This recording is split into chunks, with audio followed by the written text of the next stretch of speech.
अब एक नई एनसीईआरटी की किताब इस वक्त चर्चा में है और इस बार इस किताब में जो लिखा है उससे तमाम जजेस और चीफ जस्टिस ऑफ इंडिया खुद गुस्से में हैं। हम बात कर रहे हैं एनसीईआरटी की क्लास 8 की किताब की, India and beyond exploring societies. इस बुक का नाम है, सोशल साइंस की टेक्स्ट बुक है। हालांकि इसमें एक चैप्टर है जिसमें लिखा है कि भारत में लॉ यानी कि न्यायपालिका को लेकर इतनी पेंडेंसी होती है कि पूरा जो नेशनल जुडिशियल डेटा का ग्रिड है उसमें 5 करोड़ से ज़्यादा केसेस पेंडिंग है। सबसे ज़्यादा केसेस पेंडिंग है छोटे कोर्ट्स में, और सुप्रीम कोर्ट तक अगर हम बात करें तो कम से कम 81,000 केसेस पेंडिंग हैं। लेकिन पेंडेंसी ही एक शब्द या एक बात नहीं है जिससे आज सुप्रीम कोर्ट के chief justice of India Suryakant भी आहत हुए। उन्होंने कहा है कि करप्शन इन जुडिशरी बच्चों को पढ़ाया जाएगा क्लास 8 में, और उनका ये कहना है कि क्या इस किताब में कहीं अलग से लिखा हुआ है कि करप्शन सिर्फ जुडिशरी में है और ब्यूरोक्रेसी में नहीं है या कहीं और नहीं है।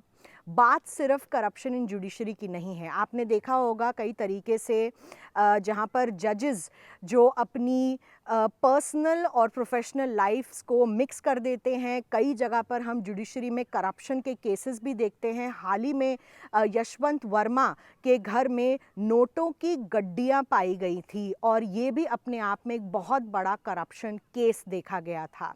लेकिन जो जजेस हैं और जो लॉयर्स हैं, जैसे कि बड़े बड़े लॉयर्स कपिल सिब्बल तक, उन्होंने कहा है कि इस तरीके की बात एक क्लास 8 की सीबीएसई की एनसीईआरटी की टेक्स्ट बुक में कैसे लिखी जा सकती है।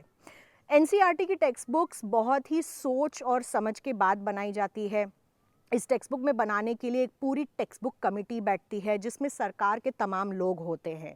अब सवाल यही है कि अगर जुडिशरी में करप्शन की बात लिखी है और ये जो प्रिंसिपल्स ऑफ जुडिशल जस्टिस हैं जिसकी बात की जा रही है कि एक जज हैं तो उन्हें हमेशा एक फेयर और इम्पार्शियल जो छवि है वो बनाकर रखनी है, इस पर अगर बात हो रही है तो प्रॉब्लम क्या है। लेकिन हाँ, जजेस को प्रॉब्लम है और इसीलिए इस पर पूरा संज्ञान लेकर सुप्रीम कोर्ट में बात कही गई कि इसको सुओ मोटो लेंगे।